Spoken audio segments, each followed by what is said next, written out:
Assalamualaikum warahmatullahi wabarakatuh. Selamat pagi anak-anak, selamat berjumpa kembali di pembelajaran IPA kelas 6 semester 1. Namun seperti biasa, marilah pembelajaran kita pagi hari ini kita awali dengan berdoa terlebih dahulu. Berdoa mulai. Selesai. Baiklah, kita lanjutkan.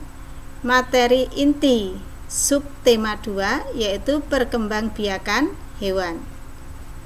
Kompetensi dasarnya yang akan kita capai ini Dek ya, membandingkan cara perkembangbiakan tumbuhan dan hewan, menyajikan karya tentang perkembangbiakan hewan.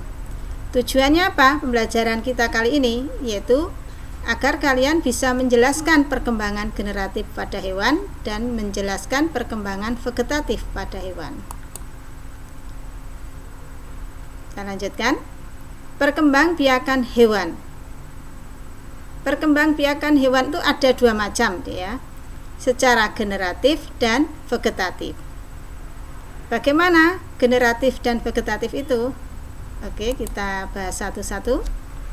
Perkembangbiakan generatif pada hewan, yaitu perkembangbiakan yang melibatkan induk jantan dan induk betina. Dalam perkembangbiakan generatif ini ada 3 jenis ya. Ovipar yaitu bertelur, vivipar itu perkembangbiakan dengan cara beranak, dan yang ketiga ovovivipar yaitu beranak bertelur. Nah, perkembangbiakan generatif ini akan menghasilkan embrio atau calon individu, calon anak atau calon individu. Nah, embrio pada hewan yang berkembang biak dengan cara ovipar atau bertelur, embrionya berkembang di dalam telur dan dilindungi oleh cangkang telurnya ini.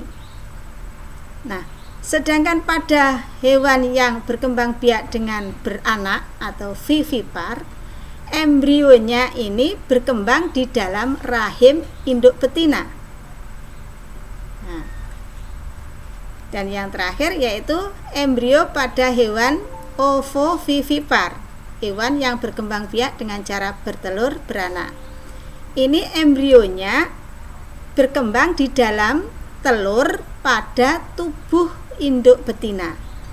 Jadi pada hewan yang ovovivipar ini, dia itu di dalam perutnya ada telurnya Dek, bertelur di dalam ada telurnya yang melindungi embrio itu, yang letak berkembang biaknya berkembangnya embrio. Nah, telur nanti akan menetas di dalam perut induknya itu. Setelah menetas nanti akan dilahirkan. Ini yang dimaksud dengan ovovivipar. Nah, sekarang contoh-contoh hewan yang berkembang biak dengan cara bertelur atau ovipar. Ini ada gambar angsa, ikan, burung, kupu-kupu, penyu, dan katak.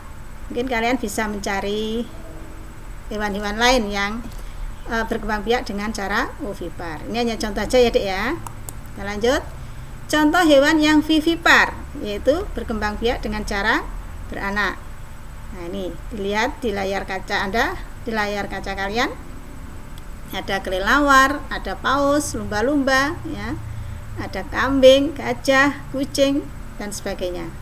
Ini hewan-hewan yang berkembang biak dengan cara beranak. Kita lanjut. Contoh hewan ovovivipar, yaitu hewan yang bertelur dan beranak.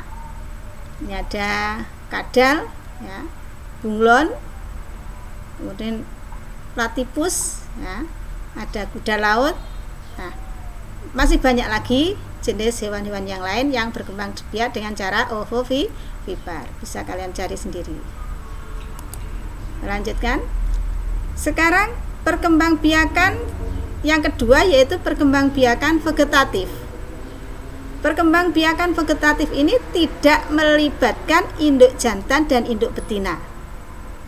Nah, ada 3 macam perkembangbiakan vegetatif dengan cara bertunas, fragmentasi, dan membelah diri. Seperti apa? Nah, perkembangbiakan vegetatif dengan cara tunas, yaitu hewan mempunyai tunas kecil di dalam tubuhnya untuk berkembang biak. Saat sudah dewasa tunasnya, ya seperti ini, maka tunas ini akan memisahkan diri dari induknya, kemudian membentuk individu baru. Nih, bisa kalian perhatikan gambarnya, ya. Ini gambar hidra ya, Dik ya, jenis hewan hidra yang berkembang biak dengan cara tunas. Tunasnya tumbuh semakin besar. Setelah siap untuk menjadi individu baru, dia akan melepaskan diri dari induknya, kemudian jadilah hidra yang baru. Ini vegetatif dengan cara tunas. Contohnya ini Selenterata, ini juga bertunas, ya, berkembang biak dengan cara tunas. Porifera, yaitu hewan yang berpori, ya, berpori-pori, ya, ini juga dengan cara tunas. Kemudian hidra, ini tunas-tunasnya ini. Ini kalau sudah siap, dia akan lepas dari induknya, membentuk individu baru. Oke, kita lanjut. Sekarang perkembangbiakan vegetatif dengan fragmentasi. Cara hewan berkembang biak dengan memotong atau memutuskan bagian tubuhnya. Nah, ini ada gambarnya cacing pipih, Dek, ya, ini, atau planaria.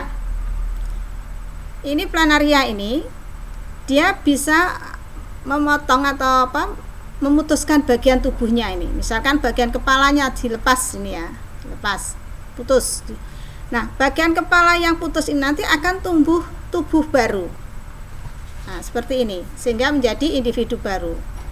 Misalkan ekor, bagian ekor yang diputus. Nah, ekornya nanti akan tumbuh badan dan kepala seperti ini. Maka akan menjadi anggota individu baru. Nah, planaria ini berkembang biak dengan cara fragmentasi. Seperti ini. Memotong atau memutus bagian tubuh. Sehingga cepat sekali perkembangbiakannya, ya. Dia lepas atau dia putus, dia akan muncul anggota badan yang baru. Planaria atau cacing pipih itu bisa kalian temui di bawah bebatuan, Dek, ya. Cacingnya kecil dan ini cacing ini bersifat parasit, Dek, ya. Kemudian bintang laut ini juga dengan cara fragmentasi, dengan melepaskan bagian tubuhnya ini, ya. Dia akan membentuk bagian-bagian yang lain lagi sehingga membentuk individu baru. Oke, ini contoh untuk fragmentasi. Sekarang yang ketiga, perkembangbiakan dengan membelah diri. Nah, sel induk membelah menghasilkan sel baru yang identik dengan induknya atau sama persis dengan induknya, atau juga disebut dengan proses cloning, ya, pada prokaryotik, yang digunakan untuk berkembang biak. Nah, contohnya ini pada hewan amuba. Amuba ini adalah hewan yang bersel satu, ya. Dia berkembang biak dengan cara membelah diri. Ketika dia mau membelah, dia tubuhnya mulai membulat seperti ini, dan inti selnya ini memanjang, nanti dia akan lepas, ya, lepas menjadi dua. Inti selnya akan memanjang kemudian melepaskan diri, dibarengi dengan protoplasmanya ini. Nah, maka akan terbentuklah amuba baru menjadi dua. Nah, ini hewan amuba ini hewan yang bersel satu, hanya memiliki satu sel aja. Nah, cara berkembang biaknya, selnya ini nanti akan membelah menjadi dua. Maka terbentuklah individu baru, amuba baru. Bisa dimengerti, Dek, ya. Nah, itu tadi yang Bu Sun jelaskan, mudah-mudahan bisa membantu kalian. Untuk lebih jelasnya kalian bisa membaca buku-buku kalian, paket kalian, ya. Nah, tugas kalian yaitu kerjakanlah latihan halaman 14 sampai 16. Namun sebelumnya kalian baca dulu, ya, biar lebih jelas, ya. Baca-baca dulu materinya. Setelah mengerti, nanti mengerjakan latihan halaman 14 sampai 16. Terima kasih.